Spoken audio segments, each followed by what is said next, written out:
Students, आज हम पढ़ेंगे प्राइमरी से पास्ट इंडेफिनिट टेंस। इससे पहले हमने कौन सा टेंस पढ़ा था? प्रेजेंट इंडेफिनिट, जिसकी पहचान क्या थी?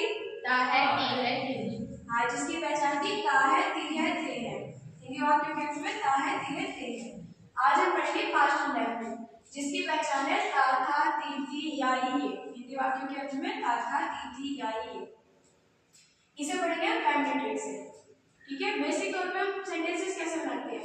SVO मतलब सब्जेक्ट, वर्ब एंड ऑब्जेक्ट। लेकिन हम फैमिली से पढ़ रहे हैं तो फैमिली से कैसे बनाएंगे?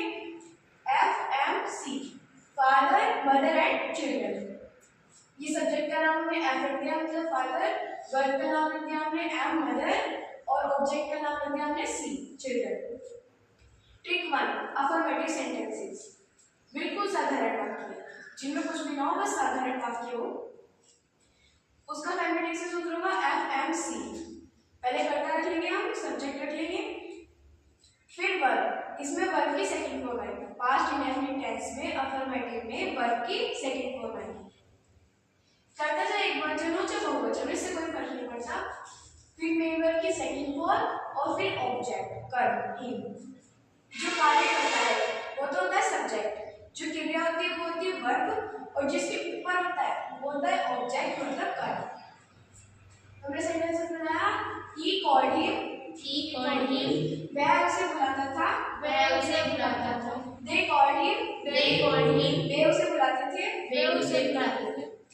ट्रिक 2, नेगेटिव सेंटेंसेस नकारात्मक वाक्य, जिन वाक्यों में नहीं दिया हो, नॉट दिया हो, उसका फैमिली से सूत्र FHSMC। F क्या है यहाँ पर? Subject, H helping verb, S no servant मतलब जिसका नाम है नॉट का नाम है तो हमने S नॉट, फिर वर्ब और फिर ऑब्जेक्ट। एक वचन करता हो तो बहुवचन करता हो, इससे कोई फर्क नहीं पड़ता। इस टेंस की हेल्पिंग वर्ब है डिड, सिर्फ did.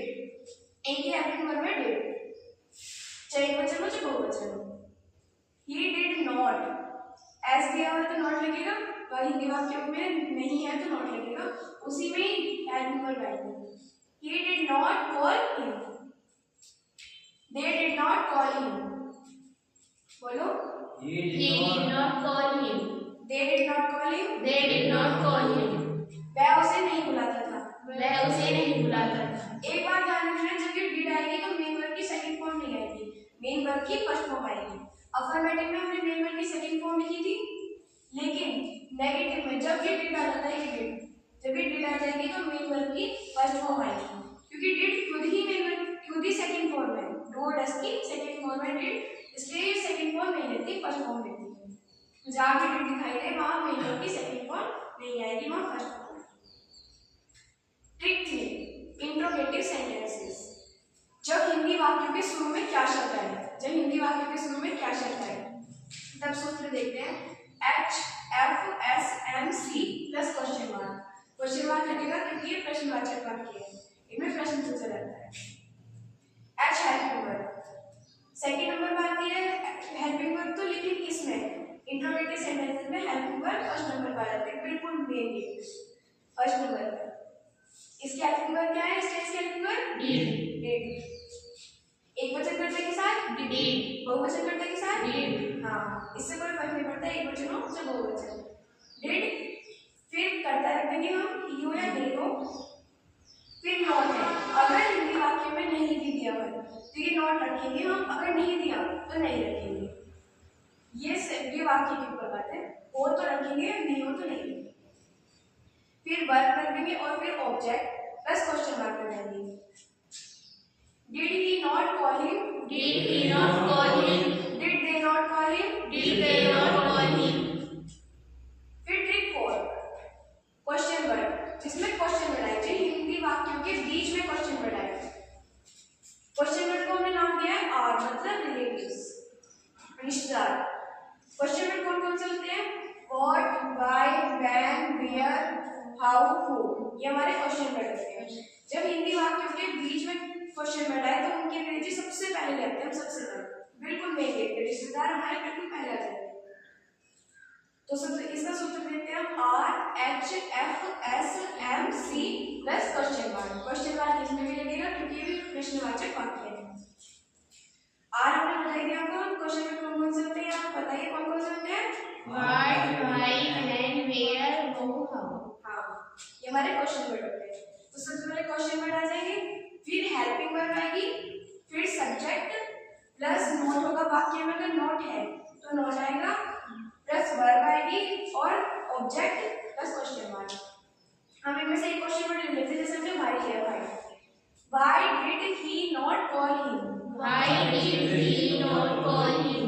Why did they not call him, Why did they not call him? और ये क्वेश्चन मार्क ना भूलें, ये क्योंकि प्रश्न पैदा करते हैं ना, प्रश्न पूछते हैं ये वाक्य, तो इसमें क्वेश्चन मार्क जरूर करते हैं। जो हमने पढ़ा ये एक झलक में दिया था।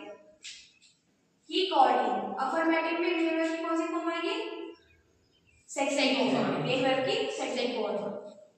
He called him, He called him. She called him, She called him. I called him, I called him. We called him, We called him. You called him, You called him. They called him. They called him. ये हमारे एक वचन करता है, ये दो वचन करता है, और इससे कोई फर्क नहीं पड़ता मेन वर्ब की सेकंड फॉर्म में। यदि नॉट भी दिया हो, वाक्य में नॉट भी दिया हो, तब he did not call him, He did not call him. he did not call him। He did not call him. जब did आएगा तो मेन वर्ब की कौन सी फॉर्म आएगी, First. जब did आएगा तो मेन वर्ब की फर्स्ट फॉर्म आएगी। हम वर्ब बदल भी सकते हैं, स्कॉल्डेड रख सकते हैं, अब्यूज रख सकते हैं, प्ले रख सकते हैं, पुश रख सकते हैं, डिसीव रख सकते हैं, और ऑब्जेक्ट भी बदल सकते हैं, हिम, देम, हिज सन, कुछ भी ऑब्जेक्ट रख सकते हैं। जब नॉट आएगा तो डिड आ जाएगी, और डिड के साथ मेन वर्ब की फर्स्ट फॉर्म आएगी। ये अफर्मेटिव का सूत्र है FMC, और ये नेगेटिव का FHSMC। बस ये बात ध्यान रखनी है, जब एक बात ध्यान रखनी है, जब डिड हो तो मेन वर्ब की फर्स्ट फॉर्म आएगी, और जब डिड नहीं होता तो मेन वर्ब की सेकंड फॉर्म आएगी। ये सेंटेंसेस बोलो, he called him, He called him. she called him, She called him. I called him, I called him. we called him, We called him. you called him, You called him. they called him। They called him. He did not call him, He did not call him. she did not call him, She did not call him. I did not call him, I did not call him. we did not call him, We did not call him. you did not call him, You did not call him.